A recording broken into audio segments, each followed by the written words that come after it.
തലമുറകൾ ഏതായാലും ബുദ്ധിയുള്ളവരാണ് ഈ കാര്യങ്ങൾ തീരുമാനിക്കുന്നതും നടത്തുന്നതും. ഒരു കാര്യം നീ ഓർത്തോ യശോദേ, രാധികയെക്കുറിച്ച് നീ എന്തൊക്കെ പറഞ്ഞു നടന്നാലും പ്രസംഗിച്ചാലും നീ പ്രസവിച്ച ഒരു മകളാണ് നിനക്കുള്ളത്. അത് നമ്മുടെ പ്രിയങ്കയാ. അവളുടെ ജീവിതത്തിന് വേണ്ടിയാ നീ എന്ത് ചെയ്യേണ്ടതും. അമ്മയുടെ കണക്കുകളല്ലല്ലോ എന്റെ മനസ്സിലുള്ളത്. അമ്മ എന്തൊക്കെ പറഞ്ഞാലും രാധിക എന്റെ അന്യാവില്ല. എന്നെ ആദ്യം അമ്മയെന്ന് വിളിച്ചവൾ, എന്നെ ആദ്യം ചേർത്ത് പിടിച്ചവൾ. അവൾക്കില്ലാത്ത അമ്മ സ്ഥാനം വേറെ ആർക്കും കൊടുക്കാൻ എനിക്ക് പറ്റില്ല. എന്നാ പിന്നെ ദേവനാരായണനോട് എല്ലാം അങ്ങ് തുറന്നു പറ. വേണ്ടമ്മേ, ആ ഭീഷണി ഫലിച്ചതാ. അതിന്റെ പേരില ഒരു അടിമയെ പോലെ രാധിക പ്രിയങ്കയുടെ കൂടെ വീണ്ടും കണിമംഗലത്തേക്ക് പോയിരിക്കുന്നത്. ഇത്രയും കാലം നീ എന്തിനു വേണ്ടിയാ ശ്രമിച്ചുകൊണ്ടിരുന്നേ? അവളുടെ മനസ്സില് നിന്നോടുള്ള ഇഷ്ടം ഉണ്ടോ എന്ന് അറിയാം. അതവള് പറഞ്ഞോ? പറഞ്ഞോന്ന്? പറഞ്ഞു. അവളെ താലി കെട്ടിയത് നീയാണ്, അവളുടെ ഭർത്താവാണ് എന്ന് പറഞ്ഞോ? പറഞ്ഞു. പിന്നെ നീ എന്തിനാ പേടിക്കുന്നേ? അല്ല, ആറ്റുവാശ്ശേരി പോലൊരു കുടുംബത്ത് പോയി നീയാണ് എന്റെ ഭാര്യ എന്ന് പറയുമ്പോ പ്രിയങ്ക ഇവിടെ നിൽക്ക്, ഇതാ നിന്റെ ഭാര്യ എന്ന് പറഞ്ഞ് എല്ലാവരും കൂടി തന്നയക്കുമെന്ന് കരുതിയോ?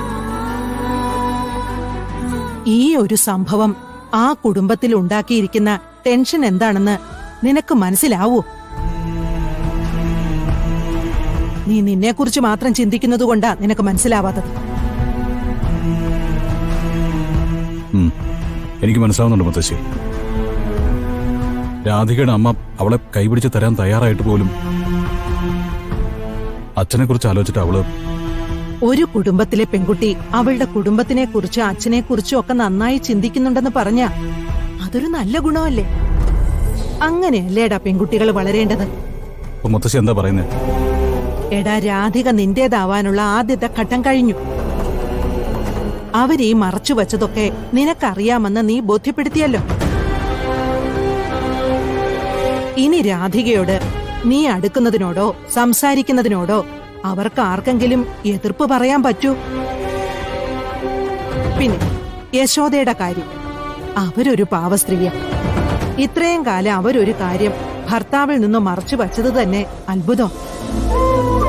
ഇനിയിപ്പോ ഇതുകൂടി കഴിഞ്ഞ നിലയ്ക്ക് കൃത്യമായൊരു അവസരം വരുമ്പോ ദേവനാരായണൻ തിരുമേനിയോട് യശോദ അത് പറഞ്ഞിരിക്കും. അങ്ങനെ പറഞ്ഞ ആ മനുഷ്യൻ ഉചിതമായൊരു തീരുമാനം എടുക്കില്ലേ? എത്രയോ ആളുകൾക്ക് പൂജിച്ചെടുത്ത പവിത്രമായ താലി കൈമാറിയിട്ടുള്ള ആളാ. അതിന്റെ മഹത്വം പറഞ്ഞുകൊടുത്തിട്ടുള്ള ആളാ. സ്വന്തം മകളുടെ കഴുത്തിൽ കിടക്കുന്ന താലിയോട് ആ ഉത്തരവാദിത്വം അദ്ദേഹം കാണിക്കില്ലേടാ? മുത്തച്ഛന്റെ സംസാരം കേട്ടാ തോന്നും ഒരു പ്രശ്നമില്ലാന്ന്. ഒരു പ്രശ്നവും ഇല്ല. അതുകൊണ്ട് തന്നെയാ ഈ പറയുന്നത്. എടാ, ഒന്നും ഇല്ലായ്മയെ കിടന്ന് നീന്തിയിരുന്ന നിനക്ക് പിടിച്ചു കയറാൻ ഒരു കച്ചിത്തുരുമ്പെങ്കിലും കിട്ടി. അത് ദൈവം തന്നതാ. അവള് പ്രാർത്ഥിക്കുന്ന ദൈവം.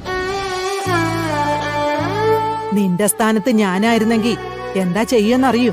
എന്താ പറ? എന്റെ പെണ്ണെന്നെ സ്നേഹിക്കുന്നുണ്ട്, പക്ഷെ അവൾ ഇപ്പോഴും ചില തടങ്കലുകളിലാണ്. അത് മാറുന്നതുവരെ അവള് വേദനിപ്പിക്കാതെ ഞാനും സ്വയം വേദനിക്കാതെ കാത്തിരിക്കാമെന്ന്. നിക്ക്.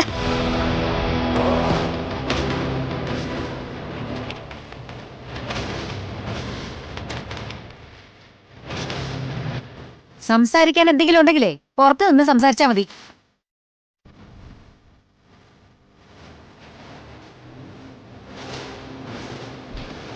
എന്താ ചെറിയമ്മ കാര്യം? നീ എന്താ പൊട്ടം കളിക്കാണോ? കൽപ്പനയും നീയും കൂടി അമ്പലത്തിൽ പോയപ്പോ കാണേണ്ടതെല്ലാം നീ കണ്ടതല്ലേ? പിന്നെ എന്തിനാ ഈ നാട്യം? ചേച്ചിയുടെ മനസ്സിലും വരുണിനോട് ഒരു താല്പര്യവുമില്ല. വരുണ ചേച്ചിയെ ബുദ്ധിമുട്ടിക്കുന്നെ. ഓ, പുതിയ കള്ളക്കഥയുമായിട്ട് അച്ഛനും അമ്മയും ഇറക്കി വിട്ടതായിരിക്കും രണ്ടുപേരെ. അമ്മേ, ഇവള് പറയുന്നതൊന്നും വിശ്വസിക്കരുത്.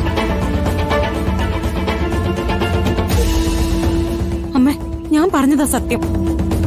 അമ്മയും ചെറിയമ്മ ഏട്ടത്തെയും ഒക്കെ പറയുന്നത് പോലെ വരുണിനെ വെറുപ്പിച്ച് അകറ്റാനും എന്നെ വരുണിനെ ഒന്നിപ്പിക്കാനും വേണ്ടിയാ ചേച്ചി ഇപ്പൊ എന്റെ കൂടെ വന്നത്.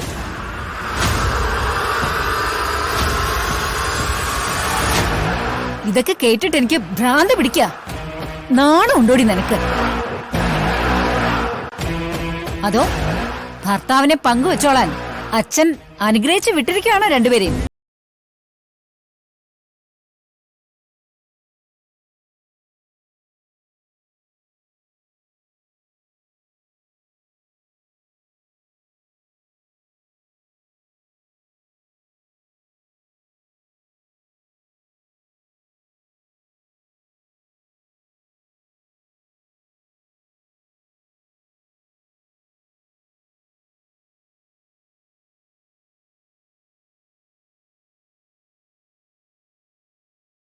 ബോധം നിനക്ക് ഉണ്ടാകുമെന്ന ഞാൻ കരുതിയത്. എന്തായാലും ഒരു കാര്യം എനിക്ക് വ്യക്തമായി. നിന്റെ കുടുംബത്തിന്റെ ആഗ്രഹം നിനക്ക് നല്ലൊരു ഭാര്യ ഭർത്തൃ ബന്ധമല്ല. എല്ലാം കൈവിട്ടു പോകുമെന്നുള്ള പേടി കൊണ്ടാ നീ ഇവളെയും കൊണ്ട് ഇങ്ങോട്ട് വന്നത്.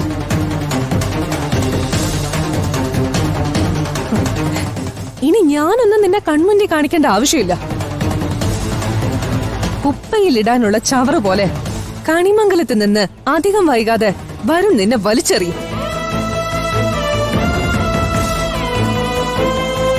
അതാ സംഭവിക്കാൻ പോകുന്നത്.